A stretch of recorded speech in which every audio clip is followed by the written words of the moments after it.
It was eye-watering, according to Alex Albon. According to Pierre Gasly, it caused him to slip excessively on every corner departure.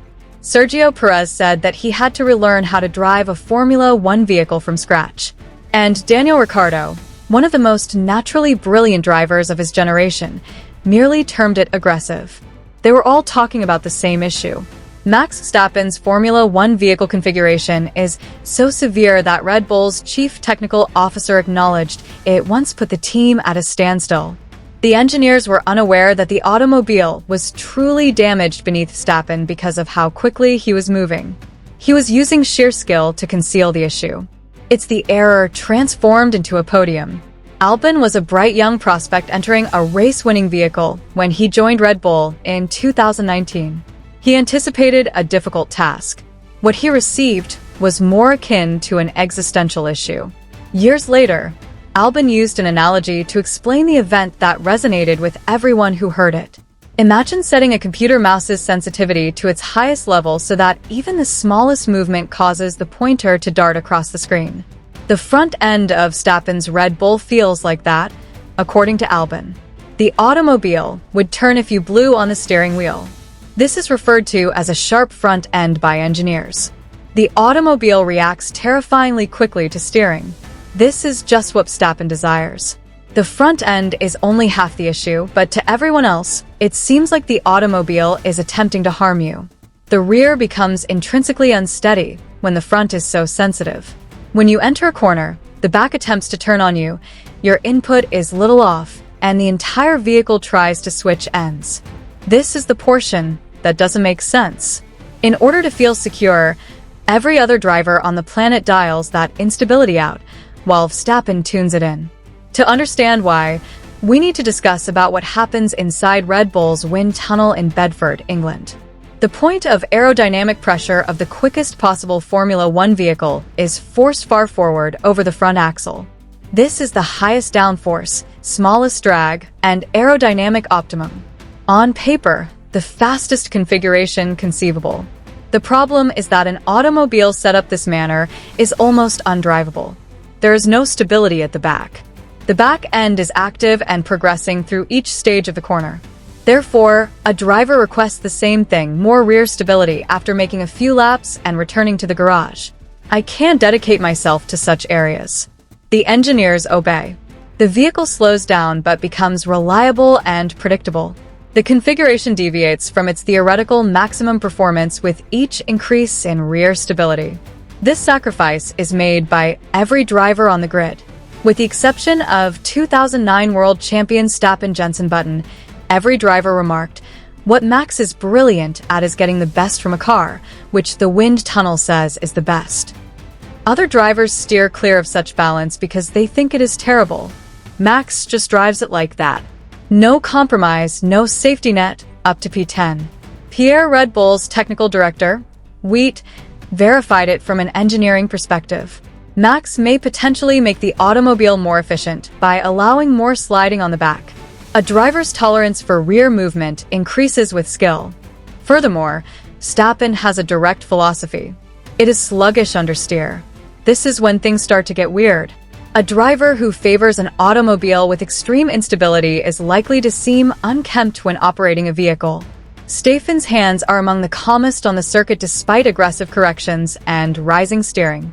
He is categorized by analysts as a smooth oversteer driver. In contrast, Charles Leclerc, who is categorized as an aggressive oversteer, clearly wrestles his Ferrari through turns while making many micro-corrections. Verstappen hardly makes any corrections in a vehicle that is clearly more unstable. His hands give the impression that he is cruising even though the automobile is on a razor edge. You would believe he was doing a warm-up lap if you watched the onboard video silently.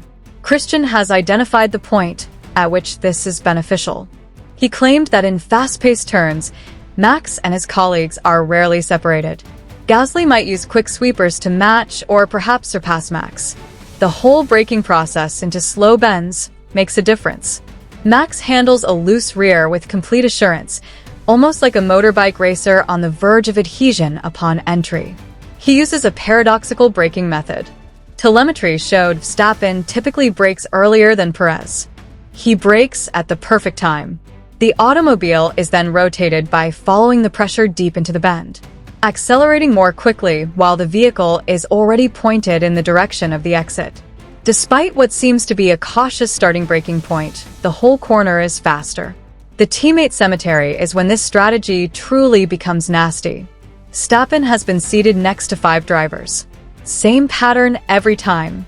Albon was painfully honest in his description of the mechanism. You start a bit behind, but not by much. Max then wants more front end, sharper, sharper. As the season progresses, he moves more quickly as it becomes sharper.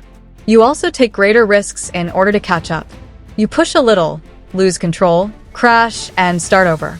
You've lost confidence. Another spin the next time. It simply starts to snowball. That snowball never stops.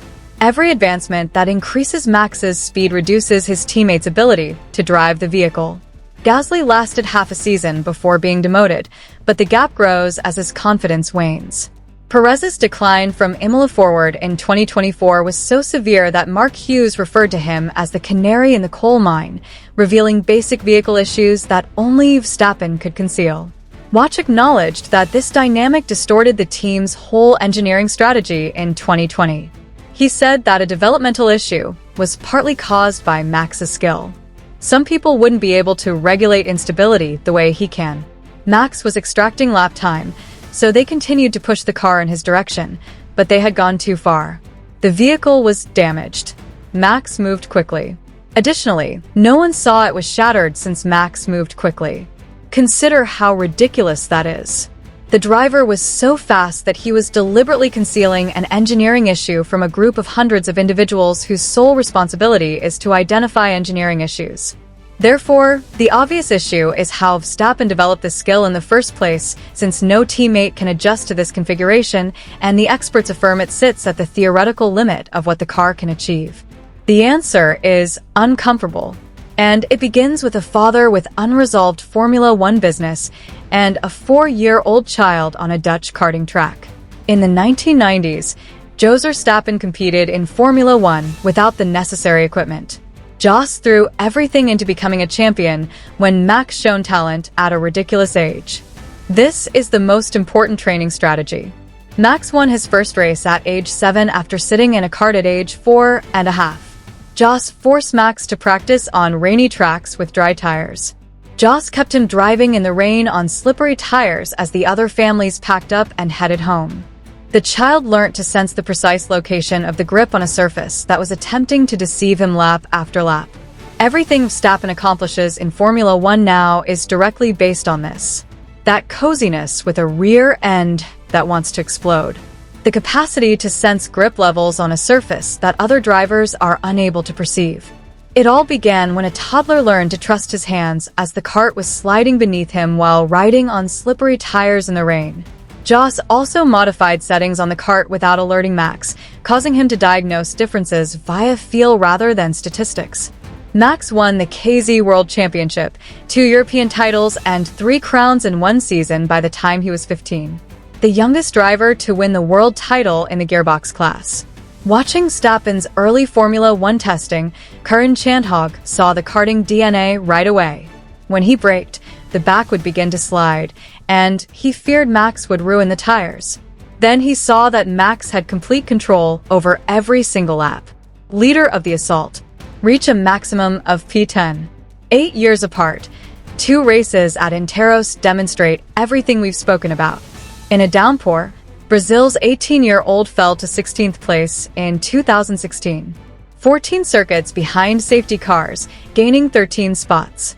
Verstappen performed something that was hardly recorded by the cameras. He drove over several sections of the track in a methodical manner. To measure their grip, they mapped grip levels and drove over painted lines. He examined the canals for drainage. No one else cared to make the mental map of potential traction that he was creating. Using a grip he had already plotted, he passed Rosberg around the outside of turn 3. Dove inside Ricciardo at the bend in the Road 11. A position when complete confidence in the available traction is necessary. An immediate adjustment resulted from a forceful snap of the steer close to the pit entrance. She put the drive next to the center in Monaco in 1984 and in Barcelona in 1996. 2024 in Brazil may have been much better. 6th on the first lap, 17th on the grid, Norris at the top, and heavy rain. According to Palmer's telemetry analysis, Verstappen broke 43 meters after Piastri at turn first. He grabbed the lead on lap 43 following a red flag, and in 26 laps, he gained 19.5 seconds. The quickest lap following the fastest lap. Palmer described it as maybe Verstappen's best race to date. And the basis of that rainy weather dominance is the same thing we've been talking about the entire video. Wet karting tracks with slick tires. A sense of rear instability that was ingrained in him prior to his ability to operate a road vehicle. What position does he hold among the greatest of all time? Brundle, who raced Senna and Schumacher, thinks the blueprint is Senna, Schumacher, Verstappen. He thinks it's amazing how similar all three are. Verstappen is on par with Eaton thanks to Berger, Senna's former teammate.